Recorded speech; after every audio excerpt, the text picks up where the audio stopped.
All right, so today we're doing section 9.8, completing the square. So we talked about so many different ways to solve, didn't we? We talked about graphing, we talked about factoring, using square roots. We have another one tomorrow, and I'm blanking on if there was more. But anyway, so we have I want you to start recognizing something, because if you recognize it, it's going to help you here with this completing the square. It's a bit of a process. I do know that you will see these on, standardized testing and things like that. So it is important to understand this. This works 100% of the time. Factoring doesn't always work. So certain things work when it, is nice, but this works 100% of the time no matter what. But what I want you to notice here is, are these perfect square trinomials? So remember our 4 checks? Is that a perfect square? Yes. Is that a perfect square? Yes. Is that a plus? Yes. Now we do this, 4x times 2, 8x. Is that the same as the middle term? Check. So I got my 1, 2, 3, 4 checks. So yes, I have a perfect square. And remember how we sealed the deal? We put the nose on, we put the ears on, and the top hat. So this right here ends up being x plus 4 squared. So we end up with a perfect square trinomial when we break that down. Okay, so we could have also written this whole thing like that. It's the same thing. Okay, how about this one? Is that a perfect square trinomial? Let's check. Is that perfect? Yes. Is that? Yes. Is that a plus? Yes. Smiley is 11x times 2, 22x. Check. So yes, it is. Put the nose on, put the ears on, and the top hat. Okay, so I have x minus 11 squared equals 0. So that's another way you could do it. Okay, try this one. Perfect square, yes. Perfect square, yes. Plus sign, yes. 6x times 2, 12x, yes. It is a perfect square trinomial. Put the nose on, put the ears on, and the top hat. Okay, so we have x minus 6 squared. I can also write it like that. So my question to you is, do you see any connection now between this, like how would you go if you only had this? How could I figure out this? What did we do with this to get this? Where the same procedure would work here and the same procedure would work here.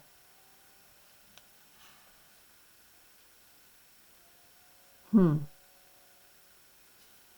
hoping you're seeing it. If I take this and divide it by 2, what do you get? 4. What happens when you square 4? 16. What happens when you divide that by 2? 11. What happens when you square it? 21. What happens when you take 12 divided by 2? 6. What happens when you square it? 36. So that's exactly what we're talking about. What happens when you take b over 2 and square it? Do you notice anything? Yes, we get the third term. Yes. The 4 squared gave us the 16. The 11 squared gave us the 121. The 6 squared gave us the 36. Okay, so we took the b, whatever, remember b is the part before the variable. So in this case, this is my b. It doesn't, you can put that there. Those are my b's. So when you took b divided by 2, we got the c. Okay, so what we're going to work on here is making these. So in other words, if you have like this, where I have 2, what could this be for you to make this a perfect square trinomial where we can write it like that? What did we just say we did with this b? This is b. Right here. That's my b. What did we do? We divided it by 2 and squared it. So we take that 2 and we divide it by 2 and we square it. What's 2 divided by 2? 1. Squared is 1. And you're like, why am I doing that? We're going to get to it down here, but the main reason is because then you're able to write this as x plus 1 squared. We can write it as a perfect square trinomial now, because you've just made it one by what you chose to put there. And what I chose, what this is not this number necessarily, it's a square root of this. But square root of 1 is 1. Okay, so let's look at this one. Now here I have a situation where I have this 24 over here and I have an equal sign. Up here I didn't have an equal sign. Actually, let's go over here. I should do this one first. Can you guys come up with the spot there? What would that be?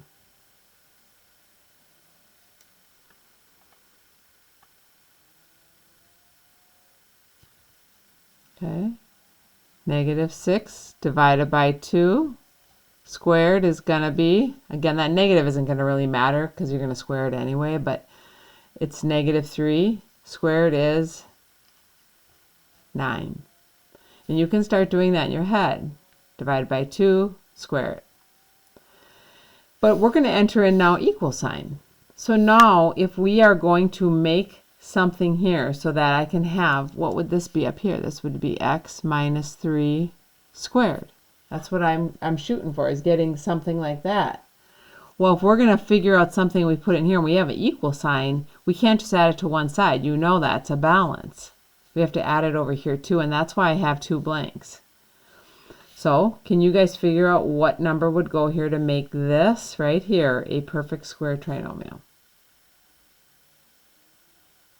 I'm hoping you're saying 25, because 10, or we can say -10, divided by 2 is 5, and when you square it, you get 25. But again, because of this equal sign, I have to add it over here as well.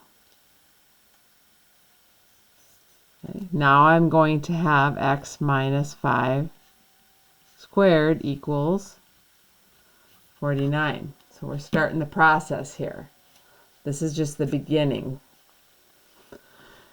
So let's look over here. What would you add to both sides there?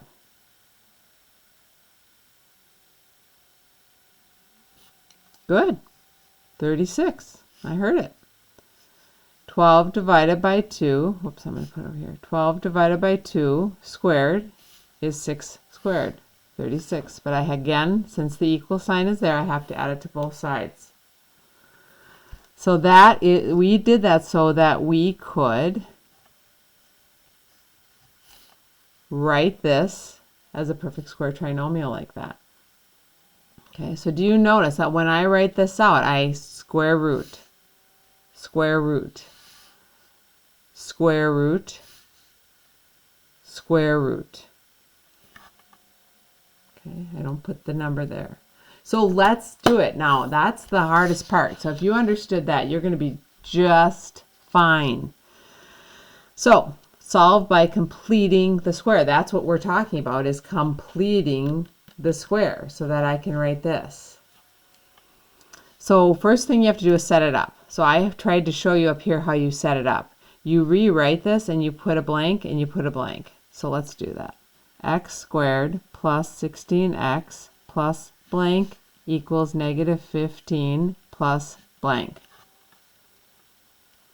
Okay, so now we're doing what we did up there. What would complete this square? 16 divided by 2 squared, just like we did up there. 8 squared is 64. Good. Good. And just like up here, we did that so that we could do x, and it's a plus, so plus 8 squared. That's why we did it. So I can write it like that. That's a square root. I know it's plus because that's a plus. Up here, that was a minus. That's why that's a minus. Equals negative 15 plus 64 is 49. You're like, well, how is that going to help? Well, remember, we're trying to solve. We're trying to figure out what is x. And now we have the avenue. This is the method this is the process in order to get rid of having an x squared. Okay, because what happened now by, doing this is I've got this x. Sorry, just had a yawn. I just have the x inside now. So if I can get rid of this square root, I've got the x all alone and I can solve. Well, guess what? You can do that. You can square root both sides. But don't forget to put plus or minus. This square root and this square cancel off, right? 2 divided by 2 is 1. It's gone. And so are the parentheses. So I have unleashed the x plus 8. I completely got rid of everything now. And we have to look over here, though. What's square root of 49? It is 7, but it's plus or minus 7. Okay, so you have to be really careful at this point because there's 2 answers. So I still draw my line. I'm going to subtract 8 from both sides. X equals. Now this is where you have to be careful. Okay, you have to do 2 different, I was going to say transactions. You have to do 2 different operations. Positive 7 minus 8. We have a positive 7 and a negative 8. What do you have left? There's more negatives, so the negatives win by how many? 1. But now what if you took negative 7 and negative 8? That gives us a different answer. Negative 15. And both of those are correct answers. That will solve this. That is your first completing the square. Okay? Let's look at another one. What's different between this and this? Well, they had that C term already on the other side, whereas I got this C term here. So, it's usually we move it over on this side and then we try to factor. Well, we're not going to, are we going to be able to factor? No, we're going to be able to factor. So, could we have factored? We could have factored up here, couldn't we have? Well, that's annoying. I hate it when you do completing the square on situations where you can't factor. But I think they're just trying to get us to practice where the numbers turn out nice. So that's okay. But I have to move this over here. So I'm going to add 6 to both sides just to get it in the right form. And while I do that, I'm going to set the blank in there too. X squared minus 4x plus, put the blank in there, equals 6 plus the blank. It really helps you when you have a set rhythm that you do these problems with. Now, again, how do I get this? Just like you did up here. Divide this by 2. Square it. 4. Add 4 to both sides.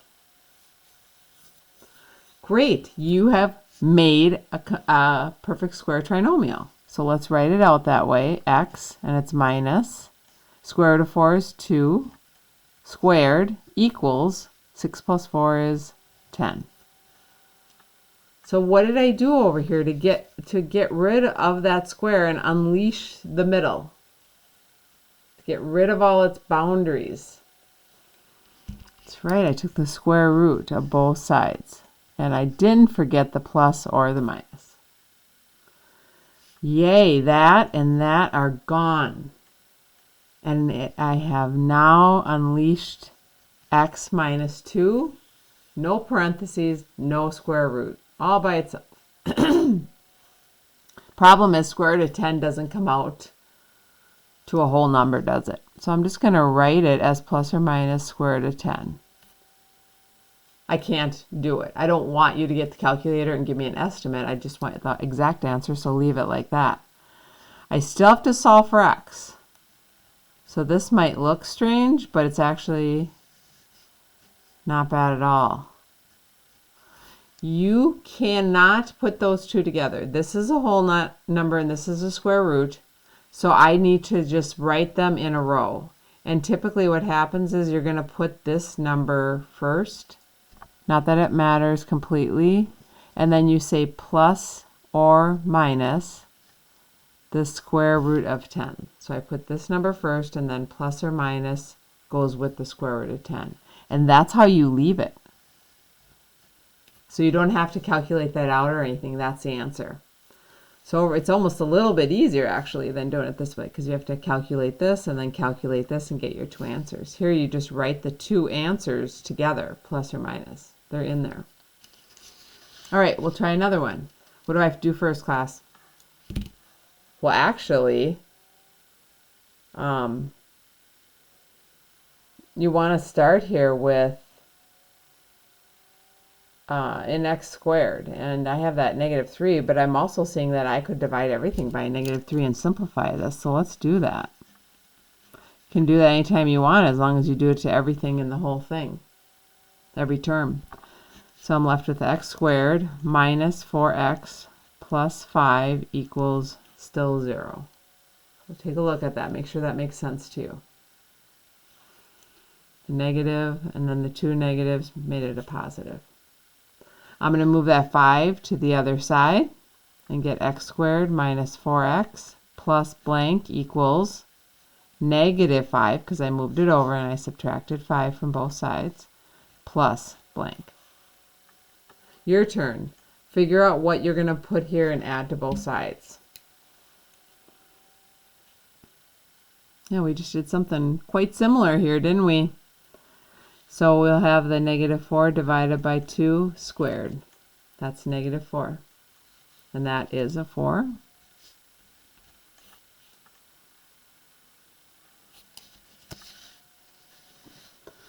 All right, so now you've done it. You've made a perfect square trinomial. X, and it's minus the 2, equals -5 plus 4. Two different signs, more negatives. By how many? 1. And how do I set what's inside here free?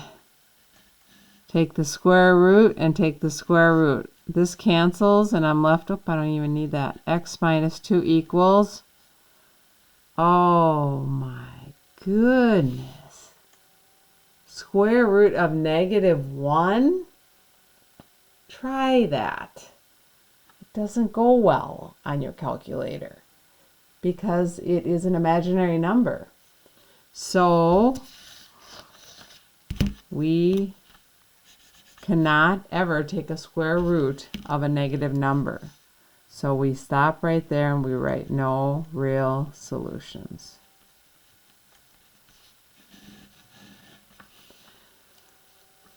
Square root of -1 is I. For those of you that are dying to know. So then you would add 2, so the answer would actually be 2 plus or minus I. But that makes no sense to you right now, I'm sure. So let's move on to D. It shouldn't make sense. We haven't talked about it. Next year, or actually not next year, in Algebra 2 you'll learn about it. All right, let's do this last practice problem. The 16 is already there, so I just am going to set my place for the blanks like that. Go ahead, figure out what's going to go inside, class.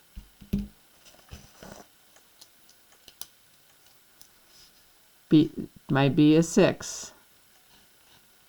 6 divided by 2 is 3. Squared is 9. Great. You've made a perfect square trinomial. X plus square root of 9 is 3 squared equals 25. All right, so now I'm going to square root both sides to unleash it out of those parameters, so I can just have the x plus 3 equals plus or minus, I should have put that with it, 5. Next, subtract 3 from both sides.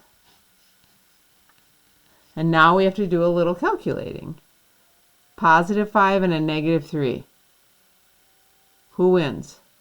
Positives by how many? 2. Negative 5 and negative 3. Same team. Combine them.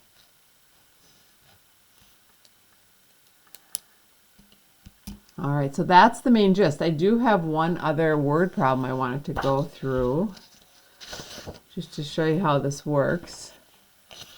If we have a rectangular room that has an area of 195 feet, so let's make our little picture.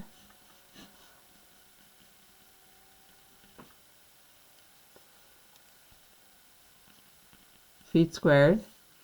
Its width is 2 feet shorter than the length. The width is 2 feet shorter than this. So let's name this. I'm just going to call it X. So then what would this be? If it's 2 feet shorter than that. X minus 2. All right, well, how do you get area? Because it said find the dimensions of the room, so I need to know what this and this is. Well, if we know X, we know it, don't we? So area of a rectangle is length times width, isn't it? So area is equal to the length, which is X, times the width, which is X minus 2. Notice I put parentheses around it because it involves two terms. Well, that's exciting because that area is 195, isn't it? We know the area. So I'm just actually going to switch sides here because I just like having this on this side. That's how we're kind of used to seeing it. And then now I'm going to distribute to the spider legs. And I can see that we're going to need to do completing the square to figure this out. So 2 divided by 2 squared is what? 1. You've made a perfect square. X minus square root of 1 is 1 equals 196. Great. Now we're going to square root both sides to set it free. That's gone, and we're left with x minus 1 equals, what is the square root of 196? Plus or minus 14. So we're going to add 1 now to both sides and calculate. So what's a positive 14 plus 1?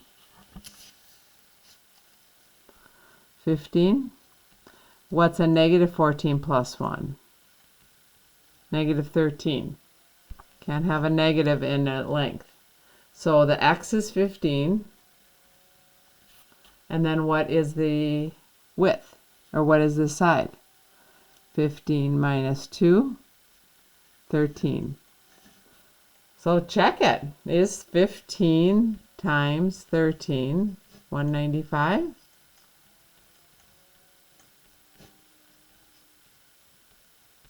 Yippee skippy. It is. So again, this method always works, and it can get a little brutal at times. I'm just going to forewarn you, if you have fractions and things, then that's where we really see, not that one, where is it? We really see, you know, your fraction skill level, because if you have like a 3 here, if your b is a 3, then you're going to take the 3, you're going to divide it by 2, and you're going to square it. So what are you going to get? 9 over 4. That's what is going to go here, 9/4, and plus 9/4, which you can certainly do. Just don't get scared by it. Just keep following all the rules. All right. Good luck. Take care.